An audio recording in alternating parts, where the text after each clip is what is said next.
پکھیڑے چلتے رہیں گے. ان کی وجہ سے ہمیں نہ تو مایوس ہونا ہے, ہم اسلام پہ کسی شخصیت کی وجہ سے نہیں چلتے. اپنے آپ کو ایسا بناؤ ہی نہیں, کسی شخصیت کے ایسے حوالے کر دو کہ یہ ہے تو میں ہوں, یہ نہیں ہے تو میں بھی نہیں ہوں.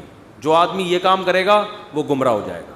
میں نے بہت سے لوگ دیکھے ہیں, لوگ ان پہ اعتماد کرتے ہیں, بعد میں پتہ چلتا ہے یہ تو 2 نمبر آدمی ہیں, تو وہ لوگ دین سے ہی پھر جاتے ہیں. جب نبی کے بارے میں قرآن نے کیا کہا, دیکھو غزوہ احد میں رسول اللہ صلی اللہ علیہ وسلم کی شہادت کی افواہ پھیل گئی, جھوٹی خبر, بہت سے صحابہ حواس باختہ ہو گئے. قرآن میں آیتیں کیا نازل ہوئیں, وما محمد الا رسول, محمد اللہ تھوڑی ہیں, اللہ کے پیغمبر ہیں. افإن مات او قتل, اگر ان کی موت ہو جائے یا قتل ہو جائیں تو کیا تم دین پہ واپس پھر جاؤ گے؟ یعنی تم محمد صلی اللہ علیہ وسلم کی وجہ سے تھوڑی دین پر ہو, تم کس کو خوش کرنے کے لیے ہو؟ اللہ کو. نبی کو بھی خوش کر رہے ہو تو اللہ کی خاطر. جب آپ صلی اللہ علیہ وسلم کا وصال ہوا, آپ کی وفات ہوئی, تو صحابہ کے حوصلے پست. تو حضرت عمر نے کیا فرمایا کہ جو یہ کہے گا کہ نبی کی موت واقع ہو گئی ہے, میں اس کی گردن اڑا دوں گا. حضرت ابو بکر نے کیا فرمایا, یہی آیت پڑھی, وما محمد الا رسول, فرمایا محمد اللہ کے رسول ہیں بس. افإن مات او قتل, ان کی موت واقع ہو جائے یا قتل ہو جائیں تو دین سے پھر جاؤ گے کیا؟ پھر آپ نے فرمایا یا ایھا الناس, اے لوگو, من کان منکم یعبد محمدا فإن محمدا قد مات, تم میں اگر کوئی محمد کی عبادت کرتا تھا صلی اللہ علیہ وسلم تو محمد پر موت واقع ہو چکی ہے. ومن کان منکم یعبد اللہ, اور تم میں کوئی اللہ کی عبادت کرتا تھا. کیا اسلام ہے یار, کتنا یعنی کتنی کلیئرٹی ہے اسلام کے عقیدے میں.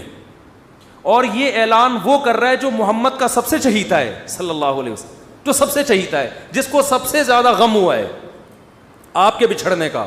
اس کی ایسی تربیت ہوئی ہے کہ بھائی میں اصل نہیں ہوں, اصل کون ہے؟ اللہ. تو کیا خطبہ دے رہے ہیں, ادھر صحابہ غم میں رو رہے ہیں, جانور ہلاک ہو رہے ہیں غم میں, جو نبی جن پر سواری کیا کرتے تھے. آپ کی اونٹنی جس پر آپ سوار ہوتے تھے وہ غم میں مر گئی, بھوکی پیاسی مر گئی وہ. لیکن ابو بکر کیسا قوم کو سنبھالا دے رہے ہیں اور کہہ رہے ہیں یا ایھا الناس, اے لوگو, تم میں جو محمد کی عبادت کرتا تھا فإنہ قد مات, محمد صلی اللہ علیہ وسلم پر موت واقع ہو چکی ہے. قد لگا دیا تحقیق کے لیے. ومن کان منکم یعبد اللہ, اور تم میں جو اللہ کی عبادت کرتا ہے, اللہ کی غلامی کرتا ہے, فإنہ حی لا یموت, وہ آج بھی زندہ ہے, اس پر موت واقع نہیں ہوگی. یعنی وہ حیران تھے تمہیں کیا ہو گیا, کوئی اچھمبے کا کام تھوڑی ہوا یہ, وہ تو بشر ہے, انسان ہے, انہوں نے تو دنیا سے جانا تھا, ہم تو اللہ کے لیے دین پہ چلے ہیں. کسی شخصیت پر اتنی قربانی نہیں دی جاتی. کسی شخصیت پر اگر قربانی دی جا رہی ہے تو کس کی وجہ سے؟ اللہ کی وجہ سے. اللہ راضی ہو رہا ہے. دیکھو قرآن میں نا بڑے علمی نکات ہیں. قرآن کہہ رہا ہے یعتذرون الیکم اذا رجعتم الیہم لترضوا عنہم. قرآن کہ لتعرضوا عنہم ہے لترضوا عنہم, کوئی حافظ نہیں بیٹھا ہوا. لترضوا عنہم فإن ترضوا عنہم فإن اللہ لا يرضى عن القوم الفاسقین.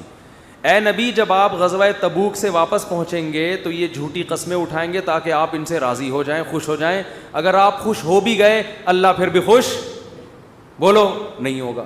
دیکھو یہاں نبی کو خوش کرنے کا ثواب کیوں نہیں مل رہا؟ کیونکہ یہاں نبی کو خوش کرنے سے مقصد اللہ کو خوش کرنا نہیں ہے. تو قرآن کہہ رہا ہے ایسی خوشی کا میں ایسی خوشی پہ خوش نہیں.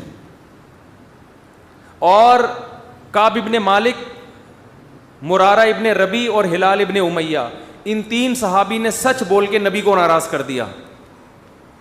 منافقین نے جھوٹ بولا نا کہ یہ عذر تھا, یہ عذر تھا, ہم تبوک میں اس لیے نہیں آ سکے, یہ مسائل تھے, یہ مسائل تھے. نبی عالم الغیب نہیں, آپ نے کہا چلو بھائی ایسے ہی ہوگا, آپ خوش ہو گئے, ٹھیک ہے بھائی جاؤ, کوئی سزا نہیں, کچھ بھی نہیں. اللہ نے کہا آپ خوش ہیں, اللہ نہیں خوش ان سے. دوسری طرف منافقین جو مخلص صحابہ تھے 3, کعب ابن مالک, مرارہ ابن ربی, ہلال ابن امیہ, یہ 3 صحابی نے سچ بولا. یا رسول اللہ کوئی عذر نہیں تھا, بس ہم سستی کی وجہ سے پیچھے رہے, کوئی عذر نہیں تھا, جانا چاہیے تھا, ہم پہ فرض تھا, لیکن باغ پک چکے تھے, سب کچھ تیار تھا, پھر بھی نہیں گئے, کوئی عذر نہیں ہے. سچ بولا نا, نبی غضبناک ہو گئے. نبی کیا ہو گئے؟ اس لیے نہیں کہ سچ بولا ہے، اس لیے کہ جب کوئی عذر نہیں تھا تو پیچھے رہنے کا کوئی جواز بنتا نہیں. آپ نے فرمایا قم، جاؤ یہاں سے، حتیٰ یقضی اللہ فیکم، اللہ فیصلہ کرے گا تمہارے بارے میں. 40-50 دن بائیکاٹ ہوا، یہاں تک کہ صحابی کہتے ہیں نبی نے سلام تک کا جواب نہیں دیتے تھے. کیا گزری صحابہ پر، مگر قرآن کہہ رہے ہیں میں کیا تھا ان سے، بولو راضی تھا، کیونکہ مجھے خوش کرنے کے لیے انہوں نے سچ بولا. تو پھر اللہ نے پیغمبر کو بھی راضی کر لیا بعد میں، اور اتنا خوش ہو گئے پیغمبر، فرمایا اللہ نے تمہاری تو. اچھا اور سنیں، اسلام کے عقیدے بتا رہا ہوں کتنے واضح ہیں کہ ہم اسلام کو فالو کسی مدرسے کے کسی بندے کی وجہ سے نہیں کرتے. اور یہ بھی بتا دوں، اس ایک بندے کی وجہ سے مدرسوں کو بدنام کرنا کہ مدرسے ایسے ہوتے ہیں، یوں ایسے ہوتے ہیں، یہ بھی وہی زیادتی ہے جس کا میں نے ابھی تذکرہ کیا. جب حضرت کعب ابن مالک کی توبہ قبول ہوئی تو ان کو خوشخبری پہنچی، وہ نبی کے پاس آئے. آپ صلی اللہ علیہ وسلم کا چہرہ حدیث میں آتا ہے استنار وجہہ کأن وجہہ قطعۃ قمر، ایسے چمک رہا تھا جیسے 14ویں کا چاند. آپ نے کیا فرمایا، ابشر بخیر یوم مر علیک منذ ولدتک امک، اے کعب اس دن کی خوشخبری قبول کرو کہ جس دن سے تمہاری ماں نے تمہیں جنا ہے آج تک ایسا خوشی کا دن تمہاری زندگی میں نہیں آیا، اس دن کی مبارکباد ہو تمہیں. حضرت کعب مالک نے کیا کہا، امن کا ام من عند اللہ، یہ خوشخبری آپ کی طرف سے یا اللہ کی طرف سے؟ نہیں آ رہی بات. اس فکر میں لگے ہوئے ہیں کہ اللہ راضی ہے کہ نہیں ہے. دیکھو نبی کے راضی ہونے کا تو یقین ہو گیا نا. یہ نہیں سمجھ میں آئے گا، یہ تو آسان کیس نہیں ہے، بہت مشکل کیس ہے. ارے جب نبی کا چہرہ 14ویں رات کی طرح چمکتا ہوا دیکھ لیا، نبی مبارکباد بھی دے رہے ہیں کہ خوشخبری ہو اور سب معاف، بس اب میں راضی، اب میں خوش، تو کعب ابن مالک کو فکر کیا لگی ہوئی ہے، نہ یا رسول اللہ ذرا کلیئر کریں بات، صاف بتائیں یہ خوشخبری اللہ کی طرف سے ہے یا یعنی اللہ بھی راضی ہوا ہے کہ نہیں ہوا؟ فرمایا لا بل من عند اللہ، نہ میری طرف سے نہیں، کس کی طرف سے؟ اللہ. میں بھی اس لیے خوش ہوں کہ اللہ خوش ہے، اللہ نے معاف کر دیا ہے، اس لیے میں بھی خوش ہوں. پھر کعب ابن مالک خوش ہوئے ہیں. تو بھائی اسلام میں اصل کون ہے کہ اللہ راضی ہے کہ نہیں ہے. دیکھو نبی کے راضی ہونے کا تو یقین ہو گیا نا. یہ نہیں سمجھ میں آئے گا، یہ تو آسان کیس نہیں ہے، بہت مشکل کیس ہے.